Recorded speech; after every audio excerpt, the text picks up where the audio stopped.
This afternoon, we will be talking about something about discipleship. Sino mga disciples dito? Yee! Okay. Alright. Meron kayong mga notebooks and Bibles. Sorry, medyo, yung outline ko, English. So, you know what that means.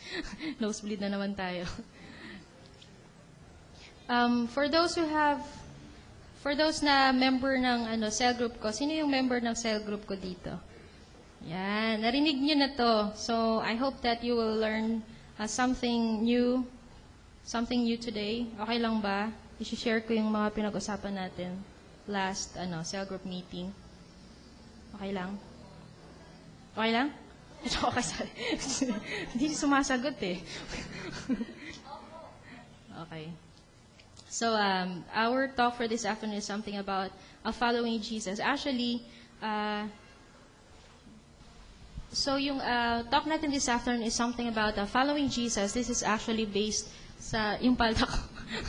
This based sa book ni Segundo Galilea. Last time we talked about something about finding the will of God that is inspired from from the book that I've been reading, si Craig Barnes, yung ano ba yun? Sacred Thirst ba? Tama.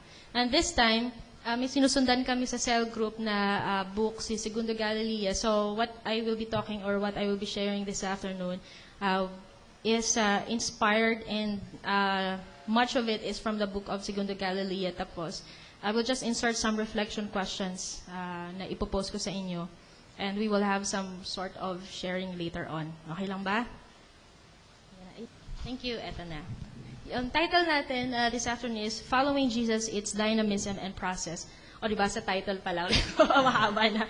Following Jesus. Actually, the title of the book is Following Jesus. And then, we will be talking much about Peter this afternoon. Yung story ni Peter. Sino sa inyo familiar kay Peter? Pedro. Yun. Hindi siya yung Peter na yung merong manok sa sa langit. Sabi ni Kuya John, galit na galit daw si Peter sa mga manok, kaya hindi totoo na meron siyang hawak na manok pagdating sa langit. Kasi yung rooster, tama ba, ay nagpapaalala sa kanya nung dininay niya si Jesus. So, wala mang lamang pag nakikita siya na chicken, baka ayaw niya yon. So, what do you know about Peter? Sino nakaalala? Something about Peter? Yay! Ako lang. Okay. Kukwento ko na lang. Ang text natin is from John 21:15-19. If you have your Bibles with you, please open with me and we will read this together. NIV version, John 21:15-19. This is about Jesus reinstating Peter. Familiar? Jesus reinstates Peter. Ano yung mga familiar lines dito? O, kaya kayo dito na sa harap para pagka nagtanong ako, sasagot kayo. Ito yung famous na yung tatlong I love yous or tatlong questions of parang I love yous. Do you love me? Ganon. Naalala niyo na? So ito yung text natin, John 21:15-19. I will read. Please follow with your eyes or you can also read with me. Jesus reinstates Peter. Verse 15. When they had finished eating, Jesus said to Simon Peter, Simon, son of John, do you love me more than these? Yes, Lord, he said, you know that I love you. Jesus said, feed my lambs. And Jesus said, Simon, son of John, do you love me? He answered, yes, Lord, you know that I love you. Jesus said, take care of my sheep. The third time, he said to him, Simon, son of John, do you love me? Peter was hurt because Jesus asked him the third time, do you love me? He said, Lord, you know all things. You know that I love you. Jesus said, feed my sheep. Very truly, I tell you, when you were younger, you dressed yourself and went where you wanted. But when you are old, you will stretch out your hands and someone else will dress you and lead you where you do not want to go. Jesus said this to indicate the kind of death by which Peter would glorify God. Then he said to him, follow me. Okay. So, pagka naalala niyo itong part na to ng narrative, ito yung after the resurrection, tama? Na si Jesus ay nag-resurrect na siya, tapos nagpapakita siya sa mga madaming disciples and sa mga madaming tao. Tapos isa sa mga appearances ni Jesus ay with the disciples. And then, kung naalala nyo, parang nangingisda sila kasi si Peter, kasi fisherman, along with the others, nag-fishing sila. And then, from afar, si Jesus sabi niya, throw your net to the right side. Ganon, sabi ni Jesus. Tapos, ginawa nila. Tapos, yung ginawa nila, nakakatch sila ng, madaming fish. And sabi ng isang disciple, I think si John, sabi niya, this must be Christ, this must be God. And then, pagkatapos nun, si Peter, nagdamit siya. Tapos, nag-jump off the boat and then lumangoy siya. Inunahan niya siguro, medyo mabagal yung boat dahil ang daming fish. Inunahan niya. Mabilis na swimmer, I think, si Peter kasi fisherman siya. So, nung dumating siya doon, na-identify nila na si Jesus nga yung tumawag sa kanila. And then after that, they had a meal together, meron silang dinner together, yung ganun, tapos nagluto si Jesus, siguro yung nakatch nila na fish. And then, ito yung time na after nilang pinabusog niya muna si Peter, and then ito yung mga yung mga medyo madiin-diin na mga questions niya. Inask niya about kay Peter, do you love me? And then Peter said, of course, I love you. Tapos sabi ni Jesus, do you love me? I love you. Do you really love me? Tapos sabi niya, medyo na-hurt na si Peter at that time kasi 3 beses na. Sabi niya, Lord, you know all things. You know that I love you. And then Jesus said, feed my sheep. Yan. So, yun yung siya. Paulit-ulit, do you love me? Feed my sheep. Take care of my sheep. Ganon. Tapos sabi niya, when you were young, you gird yourself and you walk wherever you want to go, but when you grow old, somebody else will clothe you or gird you and take you where you'd rather not go. Then he said, follow me. Okay? So, ito yung story, ito yung pag-uusapan natin this afternoon. So, before we go on, we will do something. I want you to turn to a partner siguro, sige, para hindi na matagal. To a partner, and tell the partner about your conversion story. Sino sa inyo dito nakatanggap na kay Jesus? Ayan. So, kung meron pa dyan na wala, okay lang. Parang you can tell about kung ano yung alam mo tungkol kay Jesus, yung ganun. Pero sa mga nakatanggap na, tell your partner about your conversion story. Ang ibig sabihin ng conversion story, paano mo nakilala si Jesus, ano yung time, kailan yung time na tinanggap mo siya, nakilala mo siya. Okay? So, I'll give you 2 minutes, tigwa 1 minute bawat isa. Yung mo partner, tigwa 1 minute lang kayo. So, magkukantuhan kayo, sasabihin mo lang kung paano mo nakilala si Jesus or kung anong alam mo tungkol kay Jesus. Okay? Nagets nyo? Okay, I'll give you, may question? Wala? Okay, 2 minutes, tigwa 1 minute bawat isa.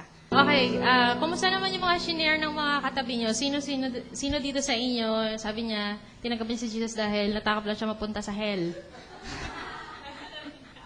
Wait, ba't di ka nag-raise hands? Narinig kita eh. Yan, may mga gano'n na. Sino naman dito? Yung maagang tinanggap si Lord. Christian siya at from birth. Talaga. Okay. Sino naman dito mga elementary? Tinanggap si Lord. Ayan. Sino dito high school? High school. Talaga? Madami high school College. Tinanggap si Lord. Ayan. Graduate na. Tinanggap si Lord. Ayan. May trabaho na. Tinanggap si Lord. Ayun. Every Christ Emphasis Week. Tsaka lahat ng altar call. Tinatanggap si Lord.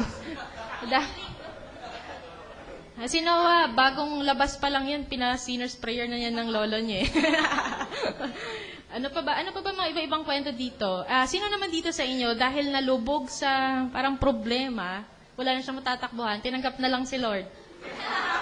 Wala? Sino naman dito talaga yung parang may something na na-attract siya sa kay Lord nung medyo may alam-alam na siya, na-attract siya parang mabait to o ganun, o parang very attractive to yung concept of Christianity sa akin. Sino? Yan. Ano pa ba mga iba? Sino naman dito sa inyo, bigla na lang siya kunyari, parang bigla na lang siya nasagasaan ng sasakyan or bigla na lang na muntik na mahulog, muntik na mamatay, yung mga ganon. Dahil natakot siya mamatay na hindi nakatanggap kay Lord, tinanggap niya si Lord. Wala. Okay. So, siguro, iba-iba yung kwento natin, no? Siguro, masaya ba kayo sa mga shinare nyo? Na-bless ba kayo sa kwento niya? Sino naman dito dating drug addict, tapos nakilala niya si Lord? Uy, di ba ikaw? Uy, kunyari pa to.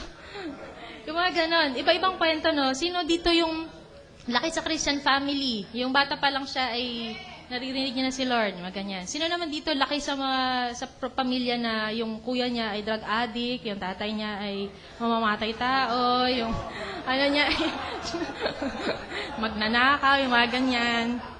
Tapos ikaw, babaero, mga ganyan. Tapos biglang na-realize mo na walang turuan. Ano ba, mga barako? Akala ko secret yan.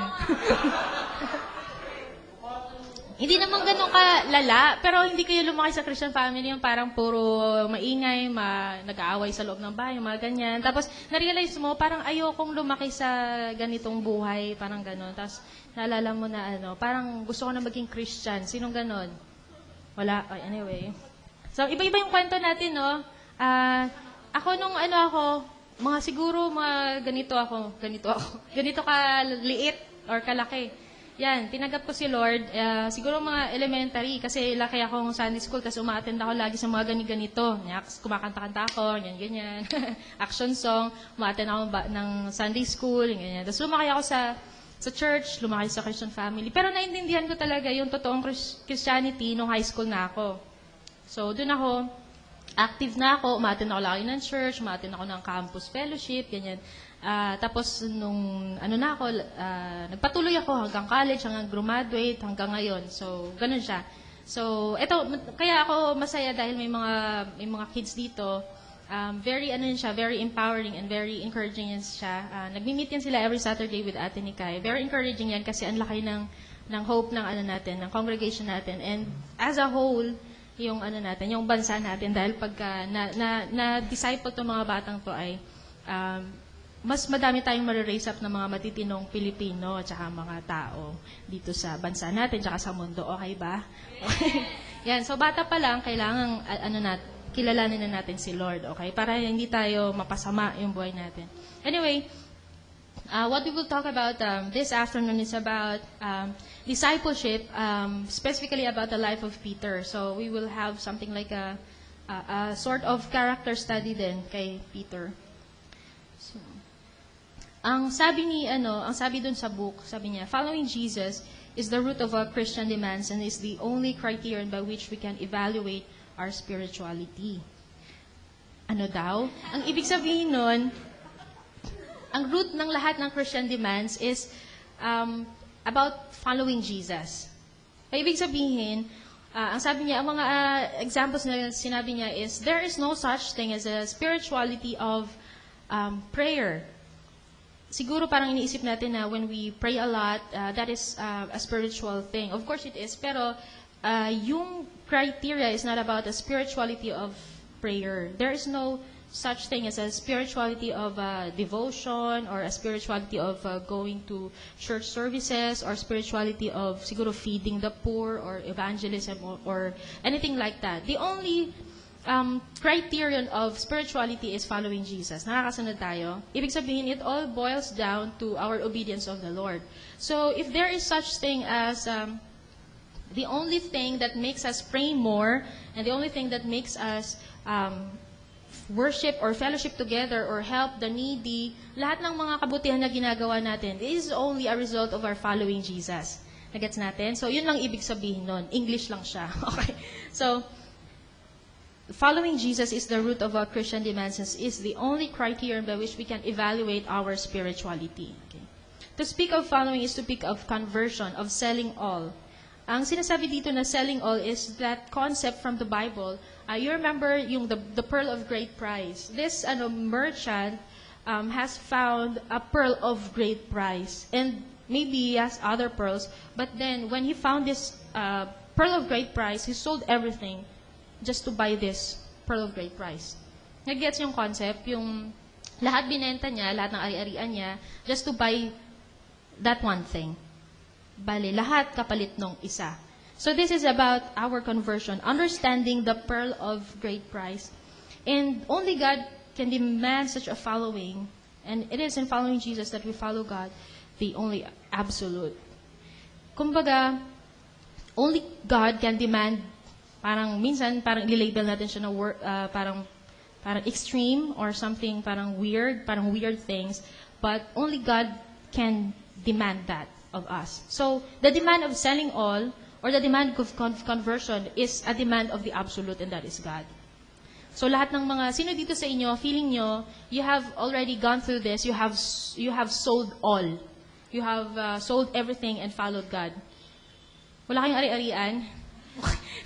Ibig sabihin dito ng sell all, hindi yung literal na nagbenta ka ng mga Kasi mga young pa tayo, no? Mga young professionals pa tayo. Hindi tayo yung tipong may mga lupa, bahay. Nanay at tatay natin meron, pero tayo wala. Yung context of selling all is leaving everything behind to follow God. Ibig sabihin, iiwan mo yung luma mong buhay. Kung dati ganito ka, iniwan mo na yon to follow God. Yun yung explanation of conversion, of selling all that you have had, yung luma sa buhay mo, just to get that pearl of great price. That's the parang great exchange, one for all and all for one. Diba? Yan. So, yun yung parang barter or great exchange. Conversion, ang ibig sabihin niya is to conform ourselves to the values that Christ taught, which brings us out of our egoism, injustice, and pride. Conversion pulls us out of our hiding places and takes us where we would rather not go in following Christ. So, one of the explanations of conversion is to conform ourselves to the values that Christ taught. Ibig sabihin, when we go through conversion, we are taken out of our hiding places. Dati, mahiyain ka. Tapos sa sobrang mahiyain mo, nung naging Kristiyano ka, sobrang itinago mo yung pagka-Kristiyano mo. Yun. So, but conversion is not like that. Conversion is, hindi ka na naging mahiyain dahil sa faith mo. Hindi mo siya tinatago. Ibig sabihin, alam ng lahat na Kristiyano ka, hindi ikaw lang yung nakakaalam. Okay? Kristiyano ako talaga. Yung ganon. That is not conversion. When you go through conversion, it shows. Halata siya sa'yo. Dati mayabang ka. Ngayon, na nakilala mo si Lord, na-realize mo na wala naman talaga kang ipagyayabang kasi lahat naman ng meron ka, kung meron ka dyan talent or merong kabutihan sa'yo, it is all from God. Tama ba? Diba, dumating ba kayo sa punto ng buhay nyo na na-realize mo na ang galing-galing ko? Tapos na-realize mo na, ay lahat pala ng galing ko, galing din naman yung kay Lord. So, na-realize mo na wala naman talaga ikaw ipagyayabang. So that is part of conversion. You realize that you don't have anything to brag about or boast about. It is only from God. Any goodness in you is only of God and is only from God. We are not always aware of the path of conversion or its unique dynamism. Christ does not call us only once during our lives. We receive many calls. Each one is more demanding than the last and is part of the great crisis, our human Christian growth. Conversion is a process that calls us to a radical evangelical life in our world in order to live the exodus of our faith and to follow the Lord. So, mahaba siya, i-shorten ko. Minsan, hindi tayo aware sa path of conversion natin. Meron dito sinasabi na yung iba, ni-receive si Jesus madaming beses sa isang taon, mga ganyan pa ulit-ulit, pag may Christ Emphasis Week, pag may altar call, lagi-lagi, nire-receive niya si Christ. But one thing that we have to understand about the path of conversion or about following Jesus is we do not receive just one call. How many calls? Ewan ko, madami. Basta, it's not just one. Ibig sabihin, ang conversion natin is, we may have received the Lord Jesus Christ in our early age, at a young age, siguro, but then later in life, we realize that hindi pala natin naintindihan masyado. Medyo konti lang naintindihan natin. And then, we get to go through another stage of conversion. And then, maybe madaming stages of conversion. Nakakasunod? So, like Peter, yung natin dito, character natin is Peter. Peter also has been called again to conversion by Christ. Later on, makikita natin mamaya sa story niya. The gospel shows us this critical process in the lives of the disciples of Jesus, perhaps most notably in the spiritual development of Peter. So, ito na yung pag-uusapan natin, si Peter. Kanina kinuwento ko yung yung parang background. Si Peter, una niya nakilala si Jesus even before yung most famous one. The second one is yung sa may boat yung ginamit ni Jesus na yung boat niya, ginamit niya na parang parang pulpit, gano'n. Tapos nag-preach si Jesus. But before that, it is not Peter's first encounter of Jesus. Na-remember niyo, pinagaling pa ni Jesus yung biyanan ni Peter, gano'n. So they had a first encounter. But then, hindi natin nakita sa Bible na sumunod agad si Peter, di ba? But it is only in this text that we have seen that Peter left everything and followed God. I think this is siguro kung baka ito yung second call niya. Yan. So, yung last na part ng story is sobrang dami ng isda na nakuha nila. sabi ni Jesus, bumalik ka. Kasi nga, buong gabi na sila na nangingisda, nagfi-fish sila, tapos wala sila nakuha. Tapos, sabi ni Jesus, sabi niya, balik ka sa lake, and then you fish again. Ganun.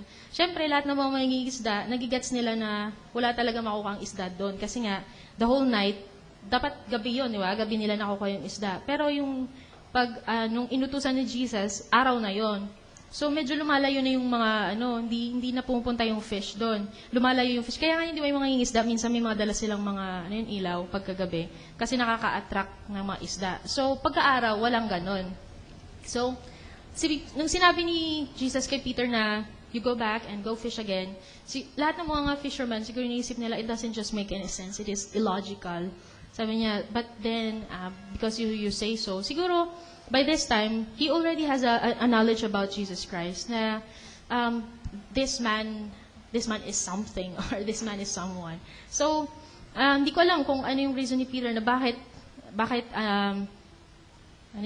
nag-obey siya kay Jesus. But, alam mo na, by this time, Jesus already has a reputation as parang a public figure. So, siguro, by all due respect, okay, siguro, para hindi na mapahiya si Jesus, so, sinunod niya, di ba? So, nag-fish sila, and then, hindi nila ina-expect that they will end up catching a very large catch of fish. Kung kayo yung nasa ganitong sitwasyon, ano magiging reaction nyo? Siguro, parang, wow, gano'n, di ba? O parang, himala, di ba? Paano nangyari yun, di ba? May mga ganun kayong na alam mo itong bagay na to, but then, the Lord did something and He defied the law of nature. May mga ganun kayo na alam mo to hindi pwedeng mangyari to. Alam ko to Kumbaga, this is something that you do and then something happened that is out of logic and then you say, this is a miracle. Kasi hindi pwedeng mangyari to alam ko to Sabi ko, pagka ito nangyari to, hindi to gawa ng tao gawa ng Diyos to May mga ganun kayong moments na you realize something that is not natural and out of the ordinary, and that you realize that it is the hand of God. And when you realize that, ano kaya yung magiging reaction nyo? Kumbaga, there is someone na gumawa siya ng miracle, and then you realize that this is not the work of man. Anong magiging idea nyo na this man must be God. This man must be God. And on that realization, ano kaya magiging feeling natin? Or ano kaya magiging reaction natin? Ano kaya? Hahagkan mo kaya yun? Parang, Lord, gano'n?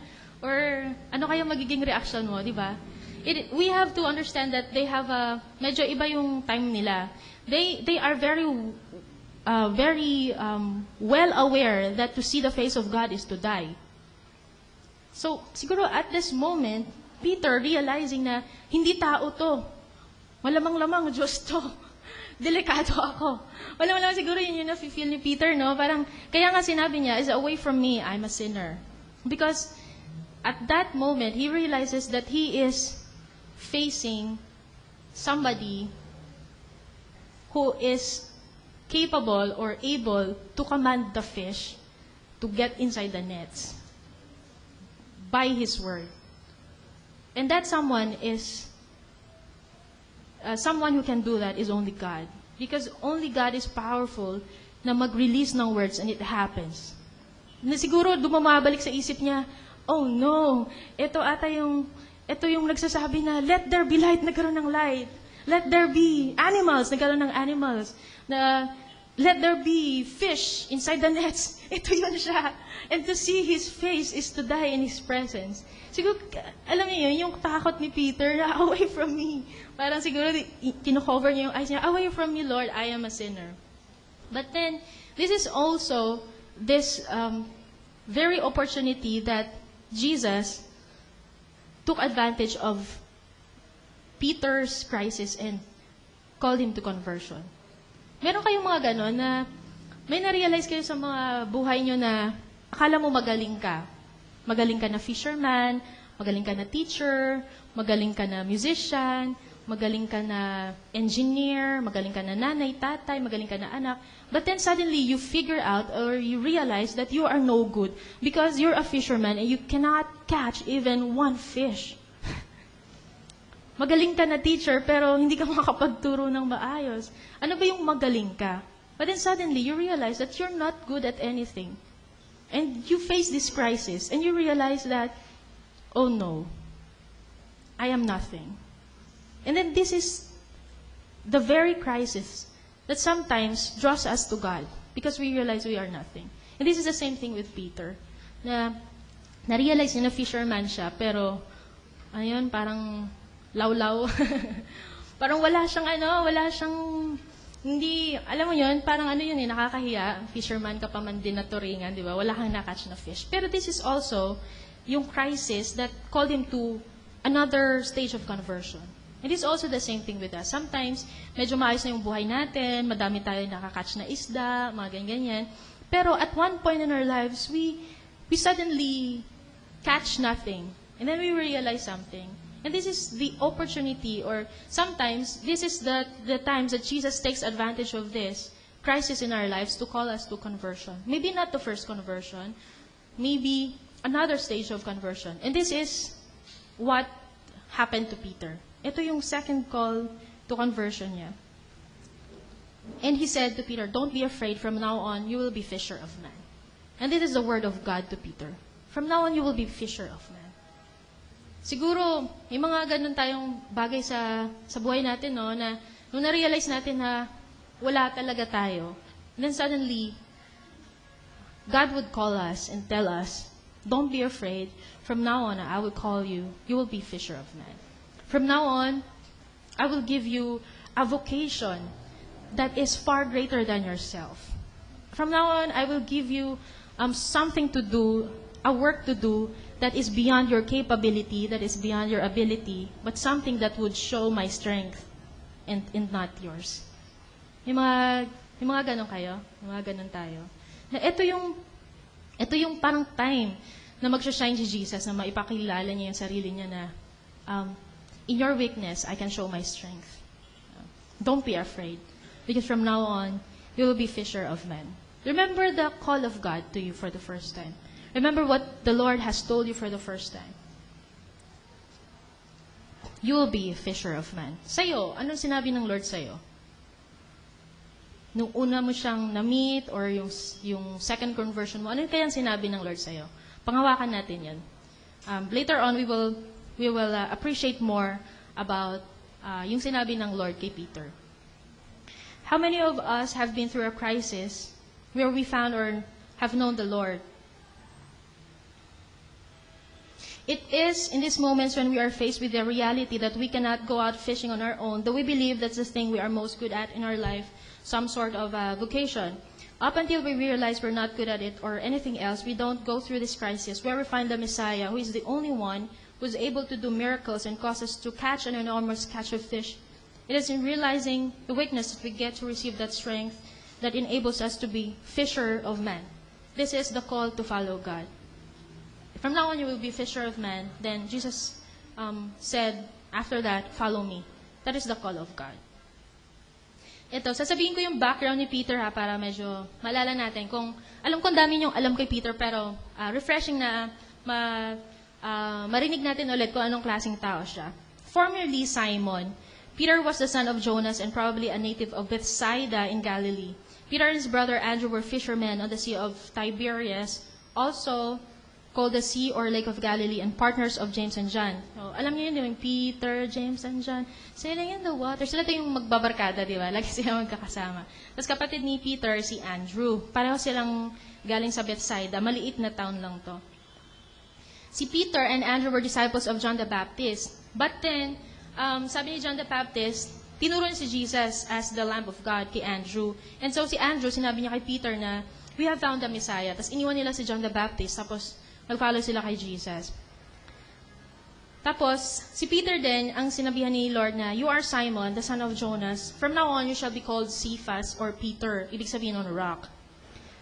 The first call resulted in no immediate change in Peter's life. Ito yung, merong first call kay Peter. He and his fellow disciples look upon Jesus as their teacher, but were not commanded to follow him as this time as regular disciples. He returned to Capernaum and continued his usual vocation. So yung first call kay Peter and the other disciples did not immediately result to following Jesus. So bumalik pa sila sa pangingisda. Yun yung parang first call nila.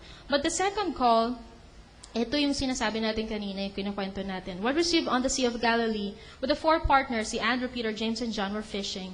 People wanted to hear from Jesus. So he got into Peter's boat and requested that they go out a little from the land.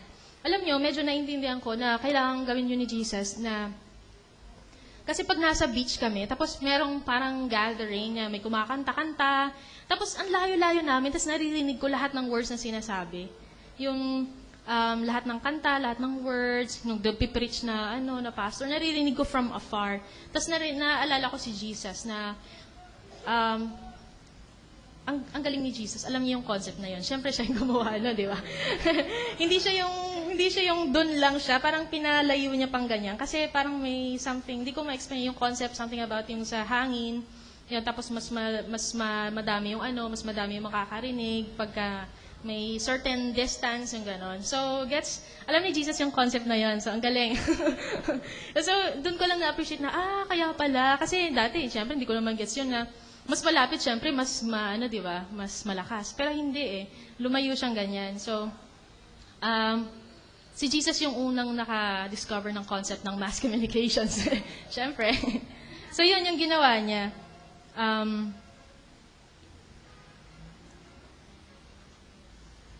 After this, they did, and he addressed the multitude. After this, there was the miracle of the great catch of fish, foreshadowing the success of the apostles as fishers of men. They pulled their boat up on the shore and left everything to follow Jesus. So, ito yung nangyari. Nung nakakatch lang ng madaming fish, sabi ni Jesus, follow me. Ang ginawa nila, ang immediate response nila, iniwan nila lahat, and they follow Jesus. So, yung ang iniwan nila dito at this time is yung kabuhayan nila, yung catching the fish. Kasi nagtatrabaho sila, sabi ni Jesus, follow me. Tapos iniwan nila yung mga boats nila. So tapos nag-follow sila kay Jesus. Peter gives himself completely to Christ. The sign of their conversion is that they left all and followed Jesus. Usually, yung sign of our conversion is that we leave everything and follow God. Tama ba? Madami kang iniwan sa buhay mo, di ba? Yung iba may iniwan na boyfriend, ganyan. Yung iba may iniwan na trabaho na hindi nakakalugod sa Diyos, yung gano'n. Yung iba may iniwan na bisyo, ganyan. Naka-move on na ba kayo? Yung mga gano'n. So, madami tayong mga iniwan, kanya-kanya tayong kwento ng mga iniwan, di ba? Sino pang hindi nang iwan dito? Madami tayong mga iniwan. So, isa sa mga nakikita sa atin is that we leave behind everything and follow Jesus. At first glance, it seems like a total conversion. Parang yung ginawa nila is, wow, di ba? Parang totoo talaga. Totoo naman yun. Pero parang it seems like a total conversion. But in the attitudes of Peter during Jesus' public life, we can see that his journey toward conversion was still in its beginnings. In him, there's great generosity. Ito alam natin kay Peter, di ba? Enthusiasm, impulsive, great feeling of love for the Lord. But meron din siyang kahinaan. It is the excess of confidence in himself and his capabilities. Si Peter, siguro sa mga magkakabarkada, siya yung lagi niya na sinispeak out yung mind niya, medyo mayabang, di ba? Lahat parang sasabihin siguro, Lord, lahat iiwan ka, pero ako, maaasahan mo ako. Mga ganun tipo siguro. Ito yung klase na sa magbabarkada siguro, sila yung parang, may pinag-uusapan kayo, may naisip siya, sasabihin niya agad, tapos napapahiya siya. Ganun tipo. Yung parang kunyari, nag-joke, di ba? Nag-joke. Tapos hindi nag-gets ng lahat. Pero siya yung magsasabi na, hindi ko gets. Siyempre siya yung mapapahiya, pero lahat naman hindi gets. Di ba? Parang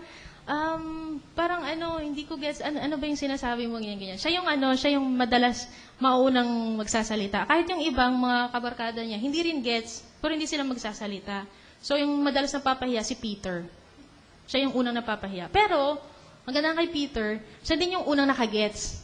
Pero ang sabi ni Lord, nagets niya na, you are the Messiah. Pero ang sabi ni Jesus, sabi niya, nagets mo dahil sinabi ng Father sa'yo, hindi talaga dahil nagets mo agad.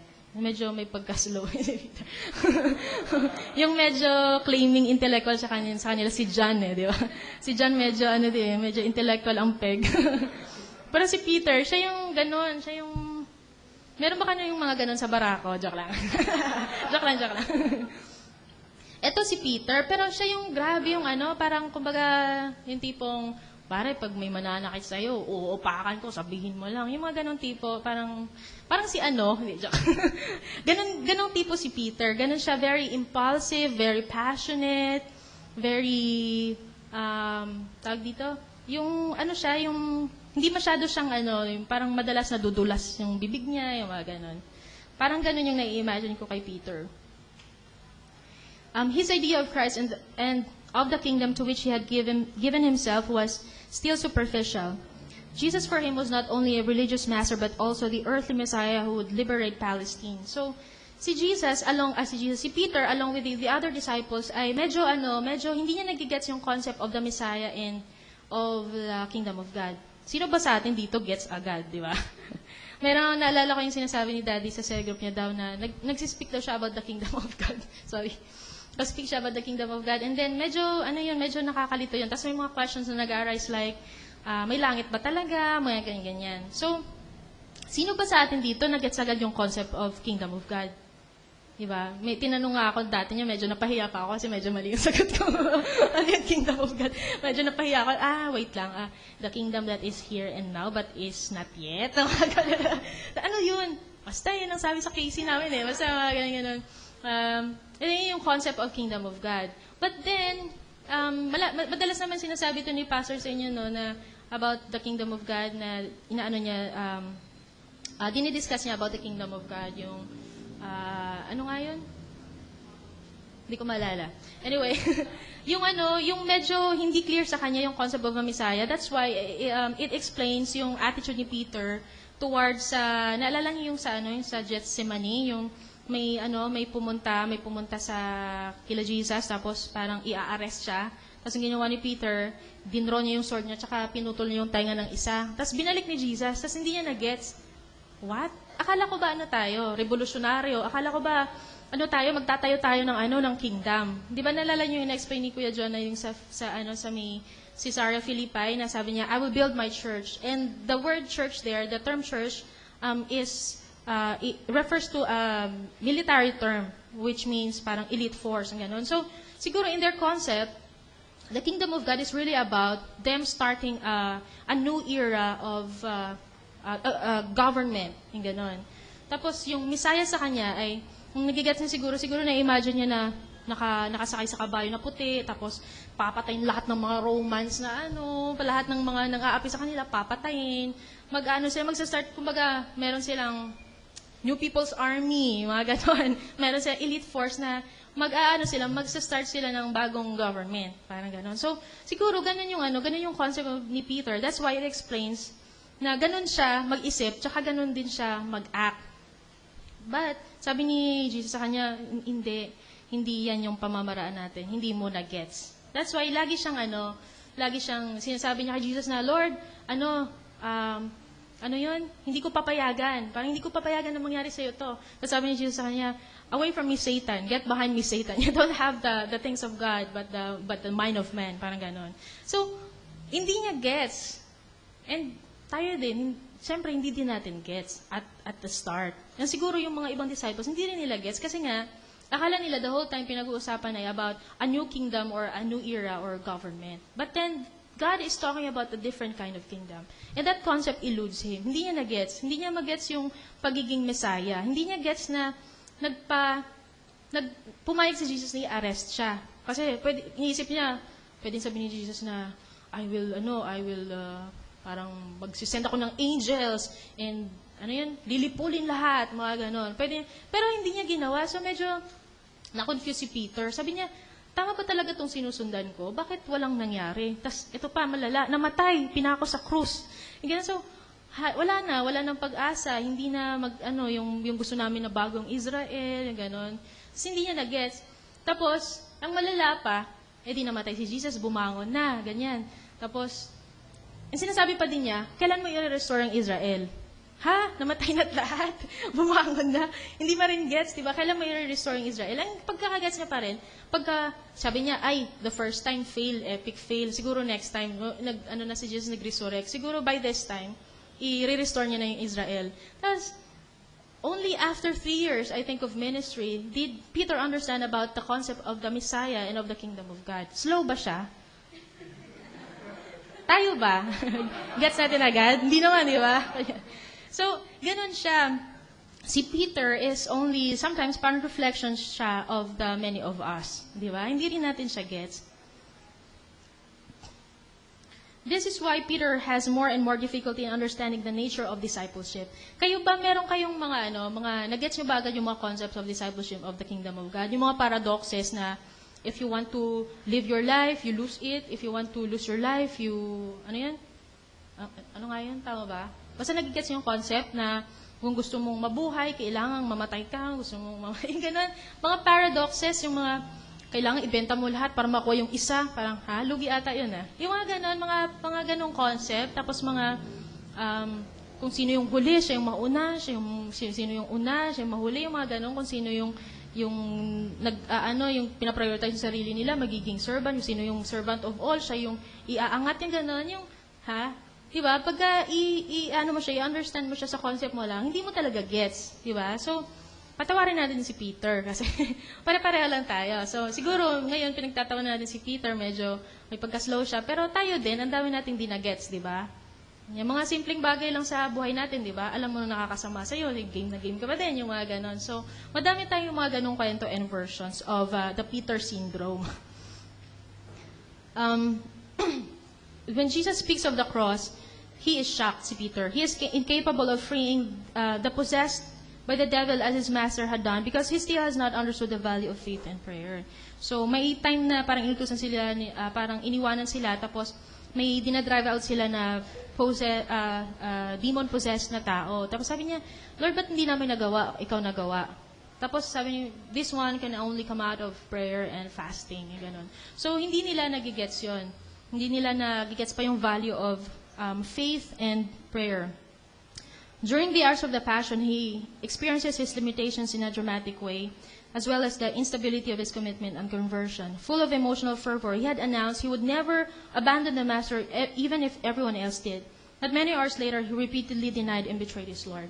So siya yung, sa grupo, siya yung matapang na, Lord, ipagtatanggol kita. Tapos, pagtatanggol kita. Tapos, later on, I do not know him, I don't know him. Kung ilang beses, kung gano'n siguro, kadaming beses siguro na pinagtatanggol niya yung si Jesus, siguro, ganon din kadami na dininay niya si Jesus. So, tapos, pero I don't think na si Peter ay nag-fail sa kanyang love. It's just that, pagka dumating ka sa punto na yun, na medyo, iba, ito yung concept mo, tapos biglang may masamang nangyari, medyo nalilito ka na din. So, medyo taken aback ka. Meron ba kayong mga concept of God na the Lord will never do harm? Mga ganun. Tapos biglang may masamang nangyari. Tapos bigla kang nalito. Lord, totoo ba talaga? Ano ba yung namin? Ano ba yung security namin? Tingin mo, pagka-Christian ka na, wala nang masamang mangyari sa'yo. Ngayon may biglang masamang nangyari. Ano yung concept mo of God? The Lord could not protect you? Mga ganun. May mga ganun ba kayo? Na bigla kang nalito, na parang, akala ko ba ganito? Akala ko ba lahat, kami na mga anak, may promise kami of provision, of protection. Sige, hanapin natin kung saan yan sa Bible. Pero, the Lord promises some things.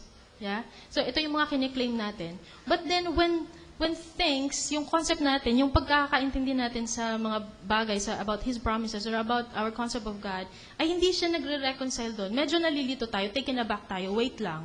Parang hirap ata ng buhay Kristiyano. Parang mas lalong, may mga nagsasabi na, mas lalo kong lumalapit sa Lord, mas madaming problema ako. Mas madami akong utang.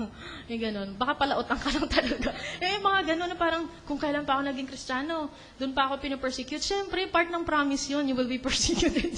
Yung mga ganun. So, kasi mali yung concept natin. We have our own concept of God. Tama ba? Yung may concept tayo na yayaman ka, di ba? Si Jesus nga, wala siyang parang he has no place to lay his head. Di ba? So, nakakalito. yung iba, sinasabi nila na pag ano ka, i-bless ka ng Lord, pa-prosper ka ng Lord. Tapos, yung nakikita natin sa narratives, minsan hindi siya nag-reconcile. Ano ba talaga? Ano ba talaga ang concept? That is because we have our own concepts, and Jesus is talking about another thing. He's talking about the kingdom of God, and yet we put it in the context of the kingdom of man. Hindi tayo nagkakaintindihan, di ba? Parang, nakakalito. Kasi nga, iba yung sinasabi ng Lord, iba yung sinasabi mo. The Lord is talking about the kingdom of God, and you're thinking about parang a turnover or sasakupin mo yung buong bansa. Yung ganun yung concept. Through force. And Jesus is talking about a battle that is won in the hearts of men. Yung ganun. So, medyo nakakasunod tayo.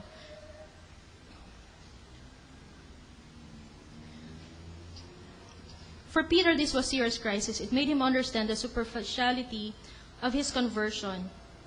His self-sufficiency and human respect crumbled. Ito yung pinaka-ano, kasi si Peter very passionate siya. Sabi niya, hindi niya pagtatanggol niya sa Lord. And then, a time came na dinina niya si Lord. Maisip, nakaka-relate ba kayo dun sa feeling na when you first profess your love for the Lord, na Lord, hindi kita ipagpapalit. Biglang may dumating, gwapo, cute. Di ba? Nakalimot ka. Tapos later on, na-realize mo na, oh no, di ba? I'm the worst of all. Di ba? Ganon. Di ba yung mga ganon? Tapos, Lord, pagka magkakatrabaho ako, i-offer ko sa'yo lahat. Tapos biglang, i-offer ko yung first fruit ko, ibigay ko sa'yo. Tapos bigla na lang dumating yung bills. Di ba? Parang, oh no. Tapos unahin mo yung bills. Yung mga ganong simpleng bagay lang na medyo nakakalimot ka dahil nag-sink in sa'yo yung reality. Parang ganon. Na medyo napapa-atras ka. But this is also the time na we begin to understand the superficiality of our conversion. Ito yung nagka-crumble niya. Alam mo yung may sinabi ka, tapos kinain mo yung sinabi mo? Hindi talaga. Tapos nangyari. Tapos ang sakit-sakit nun, di ba? Kasi parang kakainin mo yung sinabi mo. Masakit-sakit yun. So, for Peter, siguro matindi yung sakit nun. Kasi hindi lang siya guilty sa sarili niya, napapahiya din siya sa barkada niya. Kasi alam ng lahat kung ano sinasabi niya pag sila-sila lang eh. Ngayon, hindi lang siya yung kinokondem yung sarili niya. Siguro pati yung paligid niya, yan kasing yabang mo. Yan, parang paano-ano ka pa. Ikaw din yung 3 beses, pare. Grabe ka, 3 beses. Hindi lang one time, 3 beses talaga. Grabe.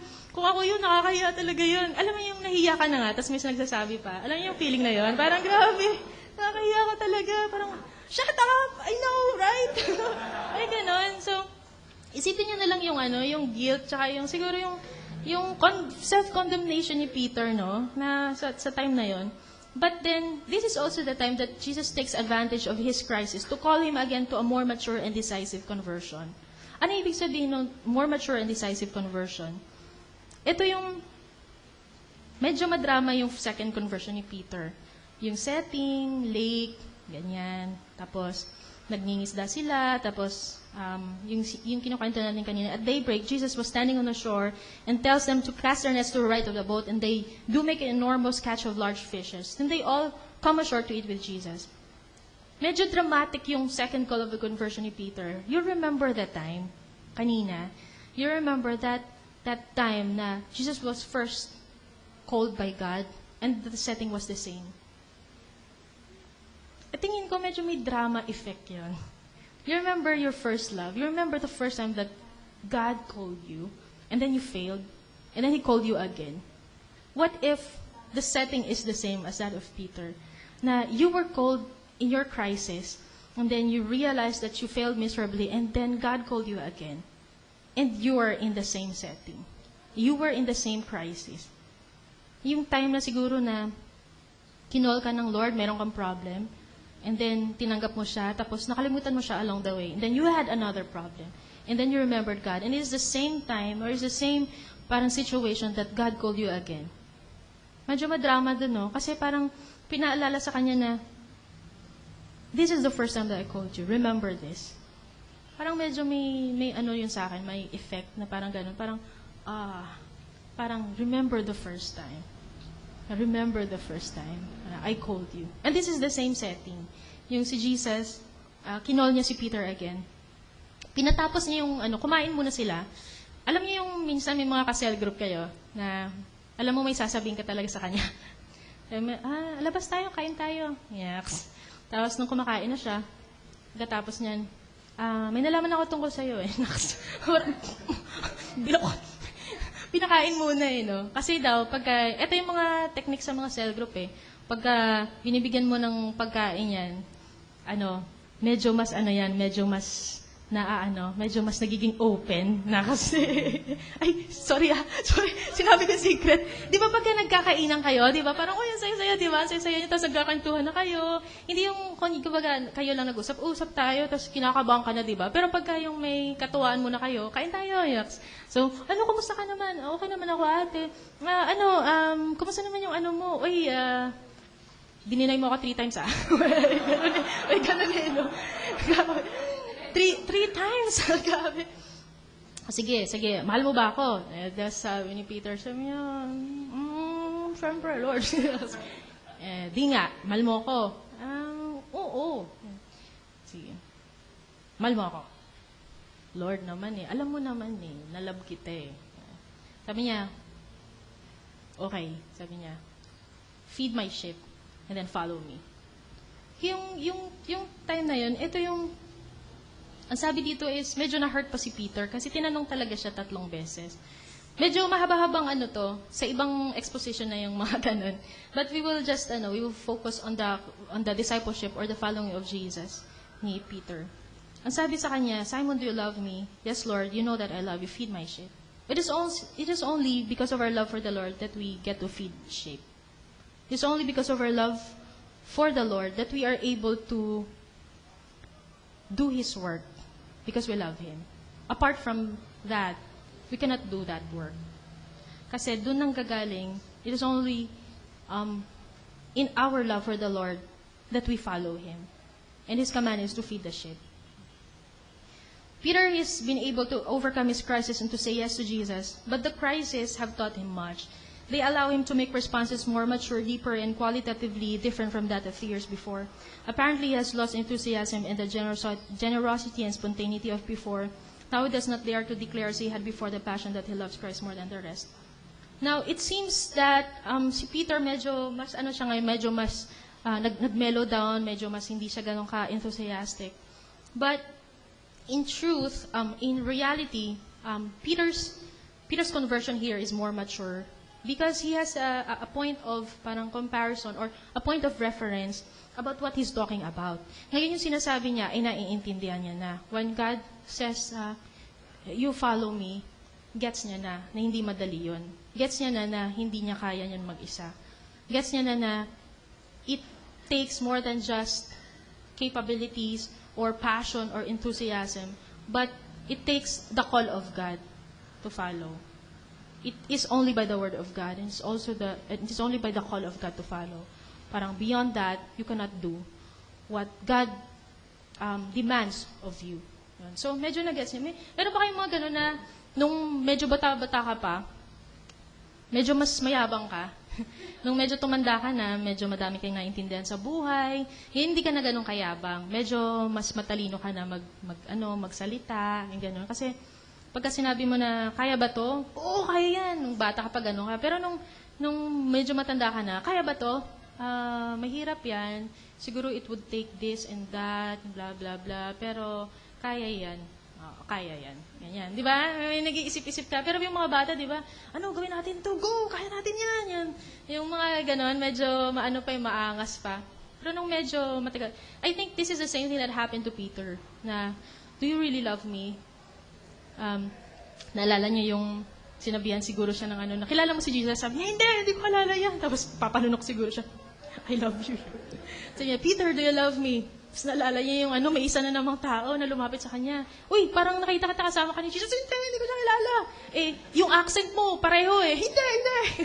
Hindi ako. Paano mo nalaman? Ilonggo ako. Huwag na siguro. Siguro, dinidinay pa ni Peter, hindi ako Ilonggo. Tapos, sabi ni Jesus for the 3rd time, siguro, do you really love me? Tapos, siguro napapapikit si Peter. Lord, alam mo naman na love kita. Kaya lang nung time na yun, medyo nalito lang ako eh. hindi talaga yun ako, hindi talaga ibig sabihin nun na hindi na kita mahal. Medyo nalito lang ako kasi hindi kita na-gets. Medyo na ano ako, na disorient ba? Pero love talaga kita. Siguro yun yung iniisip ni Peter. And of course, alam ni Jesus yun. May mga tanong minsan ng Lord sa atin na tinatanong niya dahil gusto niya hindi dahil gusto niya malaman. Tinatanong niya minsan dahil gusto mong malaman mo. Gusto niyang malaman mo. Na, mahal mo ba talaga ako? Tapos na-realize mo yung mga kakulangan mo, tsaka yung mga ang dami-dami mong kasalanan. Tapos nasasabihin mo na, oo nga Lord, nagawa ko yun, pero totoo talaga mahal kita. Tapos na-realize mo na, tatanungin ni Lord sa'yo, mahal mo ba ako? Na-realize mo yung mga pinagdaanan niyo ni Lord na mahaba na. Tapos, oo nga Lord, mahal talaga kita. Tapos for the third time, mahal mo ba talaga ako? Tapos alam mo na kung ano ibig sabihin nun. Alam mo na pag sinabi mo mahal mo si Lord, ay susundin mo siya. Tapos, ngayon, yung pagsabi mo na mahal mo siya, buo loob. Tsaka yung decision mo na, Lord, mahal kita. Tapos, being convinced of that, Jesus now calls Peter to another stage of conversion. And he said, feed my sheep, follow me. And then, after that, sabi niya, when you were young, you girded yourself and walk where you like. But when you grow old, you will stretch out your hands and somebody else will gird you and will take you wherever you rather not go. Very familiar, no? Favorite to ni Nikay. As favorite ko din to. This talks about the death of Peter. The kind of death that he will go through. You know about the death of Peter, di ba? Na inano siya, na kinrucify siya pabaliktad kasi sabi niya, hindi ako worthy na makrucify katulad ng the way that Jesus was crucified. So, sabi niya, paastigan, pa-crucify, pabaliktad, ganyan. Baliktad ulo, ganyan. Sabi niya, this is the kind, this text, I think, originally talks about the kind of death that the Peter will experience. Na ganon. Sabi niya, when you were young, you girded yourself. Yung ibang mga commentaries, sabi niya, you gird yourself, it's about parang yung mga ano sa prison, yun, may ganyan, tapos stretch your hand, ganyan kasi may ganyan, crucify siya. Yung ibang commentaries, ganun yung sinasabi. Because he will go through a lot of sufferings. Napaka-encouraging ng kanyang sabi niya, dahil you love me, follow me, and then you will die this kind of death. Sino sa inyo gustong magkaroon ng ganong promise? Pero naisip-isip ko, magandang promise na din yun. Totoo, naisip ko talaga kasi minsan madaming mga masasamang balita, di ba, naririnig. Tapos sabi ko, Lord, ayokong mamatay na ganyan. Sabi ko, ayokong ng ganyang klaseng death. Alam mo yung mga morbid, sabi ko, ayoko ng ganyan. Sabi, tapos, napaisip ako, ano ba talaga yung death na gusto mo? Sabi, niisip ko, parang tinatanong ko sa sarili ko, wala naman talagang mas magandang death sa death na nakaka-glorify kay Lord. Yung nilive mo yung life mo to glorify God, and then you died giving glory to God. I think more than the morbid and yung mga sa mga apostles, yung mga talagang hinihiwa-hiwa silang ganyan. More than that, I think, is that the concept of that is that you will die giving glory to God because you offered your life to God. Namatay ka hindi sa kasalanan. hindi ka na caught red-handed na may ginawa ka mali. But namatay ka giving glory to God. Sino may gustong ganung death? So, ready kayo? Hindi. So, medyo napapaisip ako sa mga ganon. So, medyo na-gets ko na oo nga, glorious nga yung ganung death. Kasi ibig sabihin, yung life mo nakaka-glorify kay God. More than the kind. More than the specific style. It's how you live your life. Ito. It is, malapit na It is precisely this crisis of Christian discipleship, dramatic and subtle, that prepares us for and leads us to a more mature and decisive conversion. Like Peter after the Passion, after his crisis, disorientation, and insensitivity, Jesus calls us again. Ito, yung kasunod nung yung background kay Peter is, madami pang nangyari sa buhay ni Peter. After nung conversion ni Peter ay, madaming nangyari sa buhay niya. Si Peter ay mamaya pa pala yun. Anyway. How many of us have left and followed Jesus? And along the way, we have experienced a crisis in our conversion. We have realized the superficiality of discipleship. Our confidence and self-respect in ourselves crumbled. The concepts of the Messiah and the kingdom elude us. We have announced our loyalty to the Lord, but at some point in our lives, we have been clouded by our wrong concepts, disoriented by our assumptions. And contrary to our confession, we have denied our Master. Maybe we have left something. We have left Him for something else, or for someone. Maybe we got tired of our following and just stopped somewhere. Maybe we have exchanged Him for some pieces of silver, or some material gain, some opportunities that leads us away from the presence of God. Or we have denied Him because things simply just got harder. It doesn't lead us to where we expected. It didn't lead us to places of imagined positions and promotions. Following has become unpredictable, uncomfortable, unattractive. Maybe it has lost its attraction on us when we have been distracted by other pleasures in life, or we have begun to make ourselves believe that this may be just it, and have stopped noticing the miseries of life in our discipleship. Maybe we have settled down and thought that the active dynamism of discipleship is just for the young people, that you have outgrown it. Your Christian life used to be active and dynamic in your youth, but reality set in and you just outgrew the process. So, ito yung mga bagay na we have our stories of our first conversion, but along the way, we have denied God.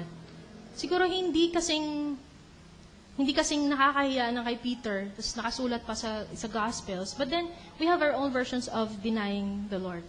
Diba? We have this passion to follow God. How many of you have gone through that? You have failed miserably. Epic fail talaga. Ako lang, at saka si Leah. Okay. You have failed miserably. That you have confessed your love for the Lord, and then at some point in your life, you have denied God.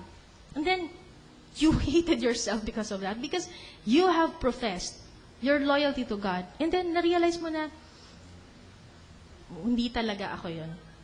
Kung meron ako mga ganun na times na, sabi ko, hindi mangyayari sa akin to, kasi malakas ako.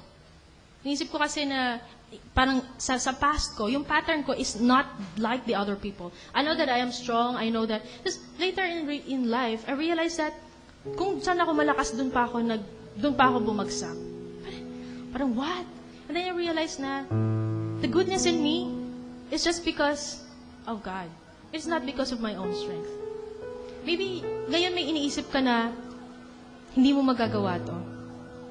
But then I tell you, don't think about that. Because it might be that you will just fall in that same thing that you never thought you would do. Just like Peter. But then there's hope for us. There are two responses to this kind of crisis. Number one is Judas style, and the other one is Peter style. Judas style is those people who have hung themselves. The Peter style is those who have overcome and moved on. Who are the Judases? Those are people na at some point in their life, they have failed miserably and they cannot move on. And so what they do is they hang themselves. They just kill themselves. They go out of the fellowship. They do not want to go back to God. They just want to live their lives. They just want to destroy their lives because they have failed miserably. They have hung themselves of desperation and of hopelessness. These are the Judases. But the other style is Peter's style. Those are people who have overcome and moved on. And this is our hope, the story of Peter. Peter has overcome and has moved on. The story of Peter invites us to say yes again to Jesus and be reinstated in our calling. When Jesus meet us again where we first met Him, a place of conversion, a time when we met our first love. It is only love that would cause us to say yes again, to follow again, this time one of faith, because only through faith are we able to take the radical step of giving ourselves unreservedly to the work of Jesus. You have known the story of Peter after that. Peter has been sent to prison many times. Peter has vocally and has bravely spread the gospel of Christ. Si Peter, naging leader siya ng mga group niya. Si Peter ay naging rock, to which Jesus called him first. Naging rock siya, naging foundation siya ng churches. It's also through Peter that the Gentiles began to know Jesus Christ. And this is the Peter that we were talking about just some time ago. Yung mayabang na Peter, yung self-sufficient and dependent sa sarili niya. But God turned his life around. And this is Peter, yung haligi ng church. Siya yung nag-spread ng gospel sa Gentiles. And this is the kind of Peter that we know nowadays. And for you, maybe you have betrayed the Lord. Maybe you have denied the Lord in your life. In many versions or in many different stories. But we can respond like Peter. We do not have to respond like Judas. We can respond like Peter. Peter has overcome, and he said yes again. He said yes many times all over again. It's only the call of God that this time he is able to overcome. Not on his own, but the call of God. We have a call of God in our lives. May specific call ang Lord sa buhay natin. Maybe you have overcome that already, yung failures natin. It is the time to thank God for His goodness and for His patience and His mercy in our lives. Maybe hindi ka pa nakaranas ng ganun. But this time, I want you to pray na, Lord, I believe and I have confidence in your word and in your call in my life. Maybe this time, meron kang mga ganong experiences. Maybe you still suffer yung guilt of denying the Lord. But this is an encouragement for all of us. We can respond like Peter. Peter has overcome because of the call of God in his life, and he has moved on. And the Lord used him so mightily. The first call of Peter to be a fisher of men. And he did. In his late stage of conversion, the Lord has indeed used him mightily to catch an enormous catch of fish. Like the first time that God called him to be a fisher of men. This time, the Lord has a specific call in your life. Maybe you have forgotten it.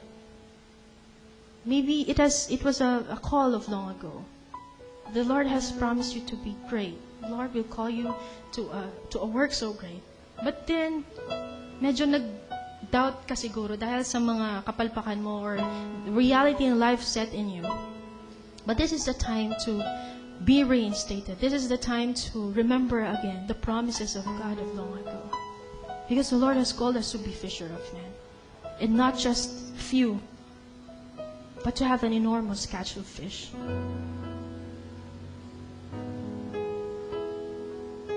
Like Peter, we may live our lives or discipleship based on our passion, our enthusiasm, our capabilities, and self-confidence. We have girded ourselves and walked where we like, but when we grow old, we'll stretch out our hands, and somebody else will gird us and take us where we would rather not go, to be led by Christ to places we prefer not to go, at least initially, but places where we are at home with God. And in the words of Peter, he said, Lord, where else do we go? You have the words of life. We don't really have anything or anywhere else to go because only Jesus has the words of life. When we get to know God, this is when we realize that we are far away from Him, that we don't really have anywhere to go. It's only through God, it's only in God that we find our meaning and purpose in life, that we feel at home with God.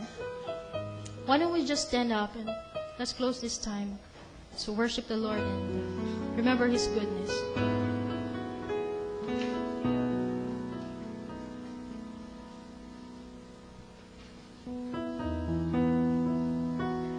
The call to conversion or the call to discipleship starts in faith and in love. Maybe we don't have strength in us anymore to live the life that God has called us to live.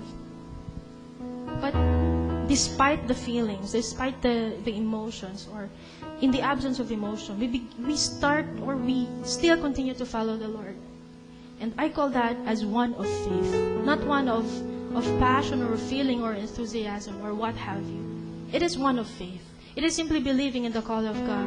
It is simply believing in the Word of God that has called you out of your old life and has called you to a life of light and love. That's conversion. We have a long way to go, but the promise of God stands true. Maybe we will, at some point in our lives, we will be like Peter. will deny the Lord not once, twice, thrice, maybe even more. But the call of God stands true. And if only we claim that promise, the promise is true that we will overcome and we can move on. And the promise of God will stand true that we will catch a large catch of fish. We will be fisher of men. That we will be great. That you will do a great work of God. And we can only do that because of love and because of faith. Because of God's love for us. Because of His attributes that He is merciful and He is patient and He is good. Right now, just say a word of prayer to the Lord. Maybe you want to say sorry. Or maybe you want to pray, Lord, sana wag. Or, Lord, I don't have confidence in myself. Or, Lord, I thank you for I have moved on. Lord, you have been patient, Lord. Let's remember those times when the Lord first called us or when we failed miserably. And let's remember what God has told us to do. What God said to us. Let's remember our first love. Remember the time when we first met the Lord and He said to us, from now on, you will no longer be Lord of your life, but I will be. I will call you out of darkness, and I will make you a great fisher of men. I will make you fulfill my purposes in your life. I have a special purpose and plan in your life. And you will no longer do it by your own, but I will show you my strength and my might. In your weakness, I will show my strength. Friends, brothers and sisters, this time, let's just pray to the Lord. Lord, we cannot do this on our own. But Lord, where else do we go? You have the words of life. You are our destiny, O God. Wala na po kami ibang patutunguhan. And we pray, O God, maybe we have failed, but Lord, we want to move on. And we want to hold on to your promises, O God, when you first called us. We want to remember our first love. Our first love is Jesus Christ, Son of God, the lover of our souls. Let's just pour out our hearts to God. Just pour out our love to the Lord. Because He has been so good to us. He's been so patient, so merciful, so loving and kind, so true to His word. We cannot stand before God lest we die in our sins. But the Lord has taken the initiative to come to us and to call us to be part of His kingdom, of His work. Kingdom where God is God and we, His children, worship our Father.